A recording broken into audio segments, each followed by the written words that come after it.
Thank you. My name is Protik. I'm with Protecto. Uh, I think there are a lot of data all over enterprises, and I think we are trying to solve the problem of data protection and privacy.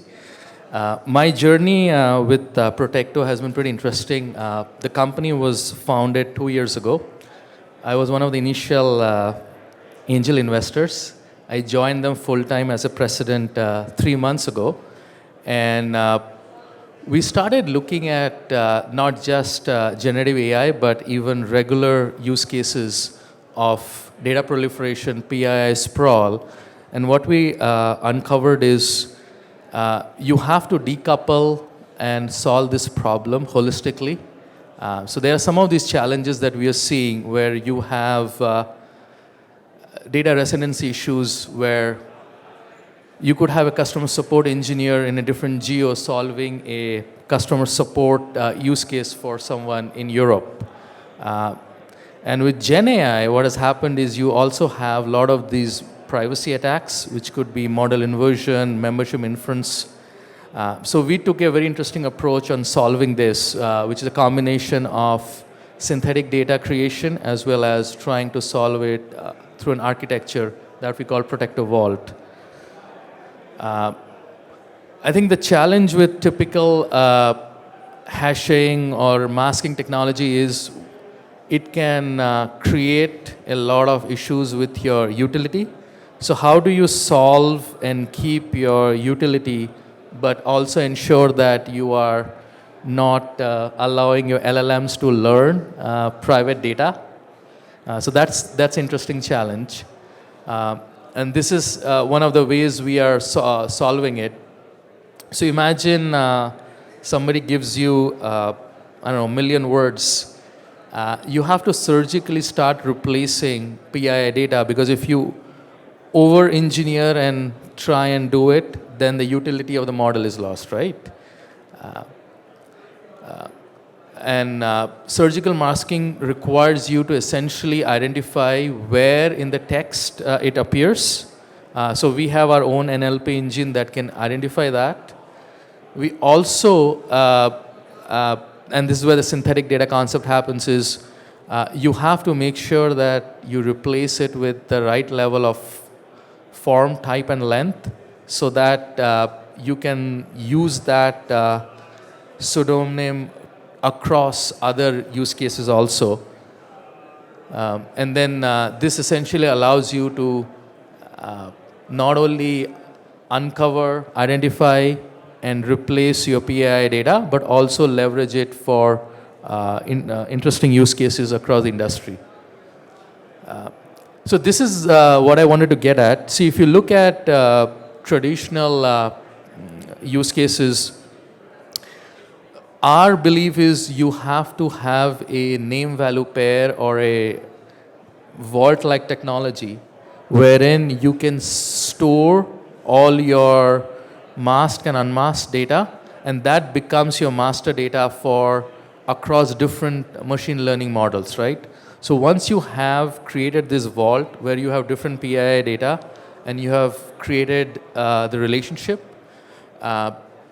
for example, if you have a patient ID and the pseudonym for that is something else, that patient ID pseudonym becomes consistent that you can use across all your different data sets.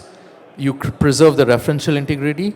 You also allow different machine learning models. You can allow your LLMs to start using the pseudonym. So you are not going to rely on a different privacy technique that may have been applied through Snowflake, that may have been applied through your custom LLMs, right? So this vault is really crucial.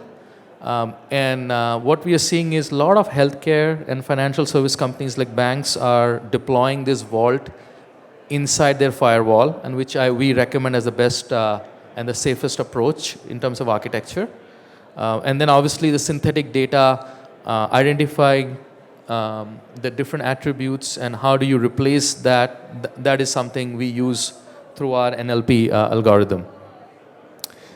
There are multiple use cases of Protecto. It's not just limited to generative AI and large language models. But I think the biggest value that we have seen is a lot of projects are stuck in proof of concepts.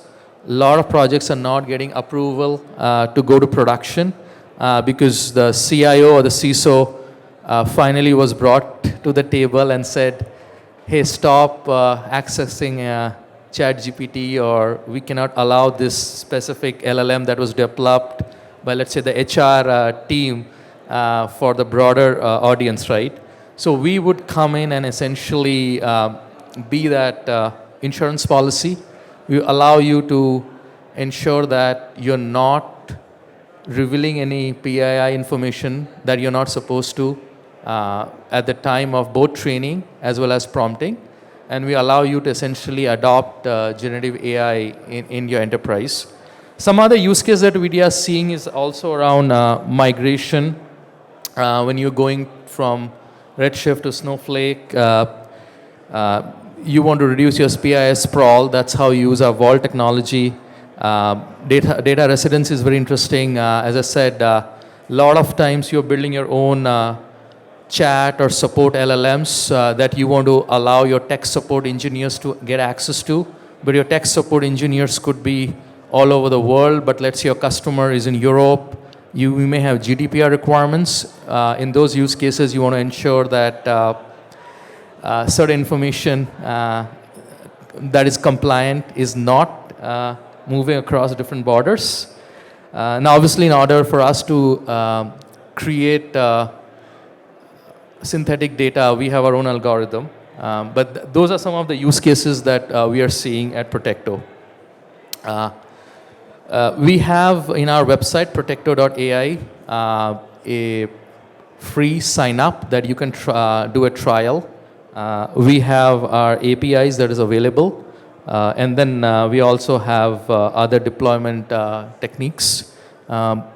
For typical mid to large enterprise companies, we are seeing them deploying behind their firewall in their own VPC.